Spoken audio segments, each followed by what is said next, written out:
દાહોદ તાલુકાના નાનસરાઈ ગામની વૃદ્ધ મહિલાનું મોત થતાં 3 દીકરીઓએ ઝાયડસ મેડિકલ કોલેજ એન્ડ હોસ્પિટલમાં વિદ્યાર્થીઓના અભ્યાસ માટે માતાનું દેહદાન કર્યું। દાહોદ ઝાયડસ મેડિકલ કોલેજ ખાતે દેહદાનના સંકલ્પને પૂર્ણ કરતા વૃદ્ધાના પરિવારજનો નાનસરાઈ ગામની વૃદ્ધાનું કુદરતી મોત થતાં વૃદ્ધના પરિવારજનોએ વૃદ્ધાના મૃતદેહને દેહદાન કરી અનોખી મિસાઇલ આપી। વૃદ્ધાની 3 દીકરીઓએ વૃદ્ધાના મૃતદેહને ઝાયડસ મેડિકલ કોલેજ ખાતે દેહદાન કરી સમાજને ઉત્તમ ઉદાહરણ પૂરું પાડ્યું। વૃદ્ધાએ તેમની હયાતીમાં મૃત્યુ પછી પોતાના મૃતદેહને દેહદાન કરવાનો સંકલ્પ લીધો હતો। Bureau chief Sanjay Jaiswal, Mahisagar. બધાને જય શ્રી કૃષ્ણ। ધમુભાઈ પંચાલ, રીનાબેન, અમને જે સંકલ્પ કર્યો હતો દેહદાનનો, એ સંકલ્પ અમે કુટુંબ પરિવાર મળી અને પૂર્ણ કર્યો છે। મારા પપ્પાનું 5 મહિના પહેલાં અવસાન થયું હતું। એમનો દેહદાન અમે ઝાયડસ મેડિકલ કોલેજમાં અર્પણ કર્યો હતો। એમનું નેત્રદાન પણ કર્યું। આજ રોજ મારી માતા એટલે મમ્મી શ્રી ગીતાબેન શિવાભાઈ પટેલ એ દેવલોક પામ્યા છે।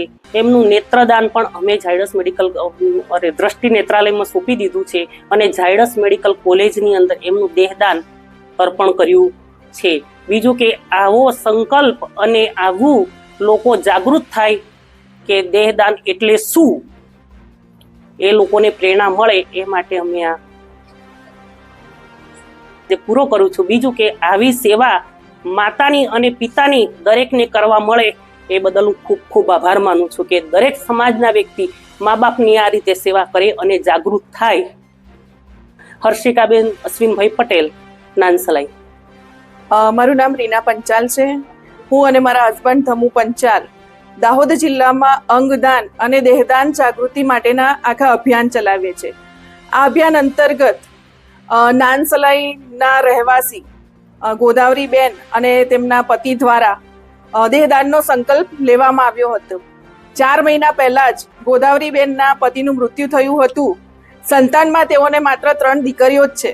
એ દીકરીઓએ પોતાના માતા પિતાનું સંકલ્પ પૂરું કરવા માટે તેમના માતા પિતાને લીધેલ સંકલ્પ માટે એમને નેત્રદાન કર્યું અને સાથે સાથે ઝાયડસ મેડિકલ કોલેજમાં જે છોકરા છોકરીઓ અભ્યાસ કરે છે તેમના અભ્યાસ અર્થે તેમના માતા પિતાનું તેઓએ દેહદાન કર્યું છે। તો આ પરિવારને અમે આ ઈશ્વરીય કાર્ય બદલ ખૂબ ખૂબ શુભેચ્છાઓ પાઠવીએ છીએ અને ખૂબ ખૂબ આભાર માનીએ છીએ કે તેઓએ આ સમાજને પ્રેરણારૂપ એક દાખલો પૂરો પાડ્યો છે।